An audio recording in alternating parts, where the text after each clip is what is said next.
ब्राह्मणों के विरुद्ध जो षड्यंत्र अंबेडकर ने किया था उसका परिणाम आज देखने को मिल रहा है। ब्राह्मण जाति के लोग जगह जगह पर अपमानित हो रहे हैं और इनको शोषण किया जा रहा है और प्रत्येक क्षेत्रों में आरक्षण विहीन किया गया है। ऊंचे पदों पर पहुंचने से रोका जा रहा है। प्रतिभावान लोगों का कोई मूल्य नहीं है और ठीक इसी का उल्टा अन्य जातियों में जो बिल्कुल अयोग्य हैं उनको नौकरी दिया जा रहा है, ऊंचे पदों पर बैठाया जा रहा है, देश में सम्मान दिया जा रहा है। यह कैसा राजनीति है? इस पर विचार करना आज के ब्राह्मण लोगों को अति आवश्यक हो गया है, क्योंकि बर्दाश्त से बाहर जब होता है कोई बात तो उस पर चिंतन मनन करना जरूरी हो जाता है। पहले तो सोचा गया था कि भाजपा सरकार आने पर ब्राह्मणों को न्याय मिलेगा, कुछ फायदा होगा, लेकिन कोई असर नहीं हुआ। भाजपा भी ब्राह्मण विरोधी है, इसमें कोई शक नहीं है। मोदी हो या योगी हो, कोई भी हो, भाजपा का नीति ही गलत है जो ब्राह्मण विरोधी है। इस पर तत्काल रोक लगाने के लिए अब ब्राह्मण लोग जागरूक हो गए हैं और वे अपने बाल बच्चों का, आने वाले नस्लों का सुरक्षा करने के लिए चिंतित हो गए हैं, ताकि उनको देश में, समाज में समानता का व्यवहार किया जाए और देश में भागीदार बनाया जाए।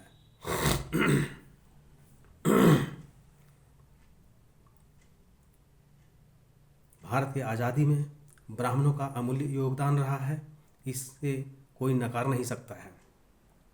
जितने भी धार्मिक पौराणिक ग्रंथों की रचनाएं की गई है, जो हमारा आज मार्गदर्शन कर रहे हैं, लोगों का मार्गदर्शन कर रहे हैं, वे सारे ब्राह्मणों के द्वारा किए गए हैं। ब्राह्मणों के द्वारा ज्ञान विज्ञान फैलाया गया है और फैलाया जा भी रहा है।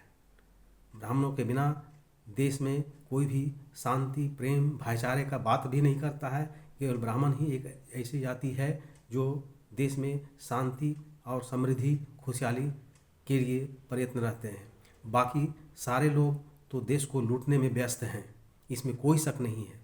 ऊंचे ऊंचे पदों पर पहुंचकर अयोग्य व्यक्ति लोग आरक्षण पाकर और वो अपना लूट खसोट देश को रसातल में मिलाने के लिए प्रयासरत हैं।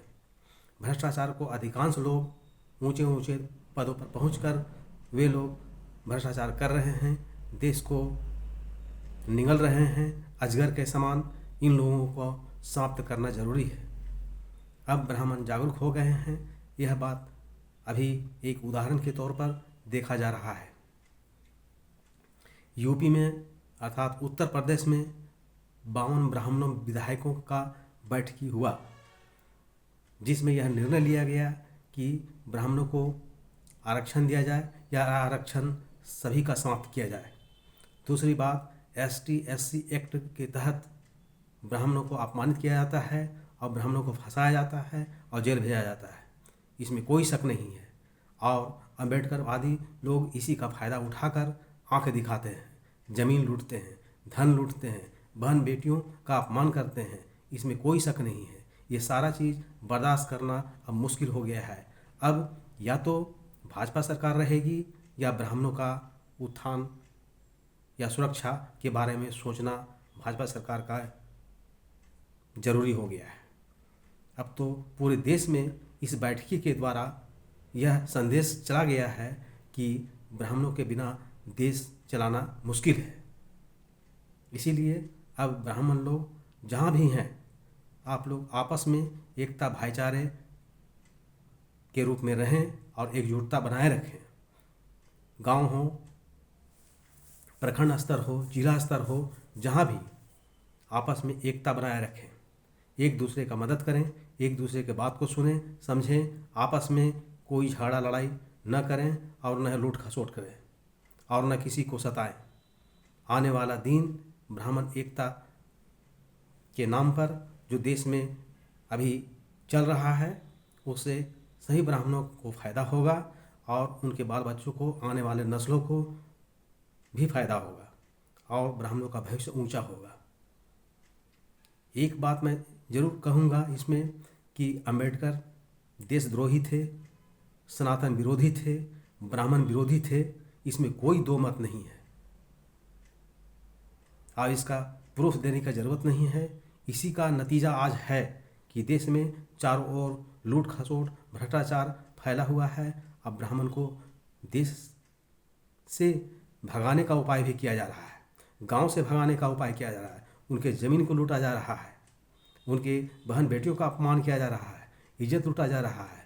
ये सारा चीज़ अंबेडकर का ही देन है, क्योंकि कानून केवल नाम का है, कानून काम नहीं करता है, लोगों का न्याय नहीं देता है, लोगों को सताता है। और ऐसे ऐसे कानून को, अंबेडकरवादी संविधान को या कानून को एकदम जला दिया जाना चाहिए ताकि देश सुरक्षित हो जाए और देश में पुनः नया संविधान लिखने की आवश्यकता है। पुराना संविधान अब नहीं चलेगा।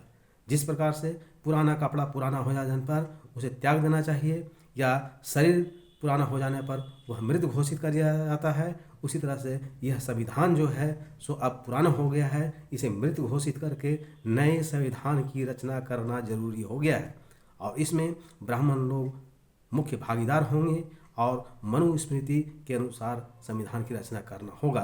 तभी देश सुरक्षित होंगे और लोग भी सुरक्षित होंगे, विश्व में शांति आएगी, देश में शांति आएगी। जय हिंद, जय ब्राह्मण एकता, परशुराम की जय हो। जय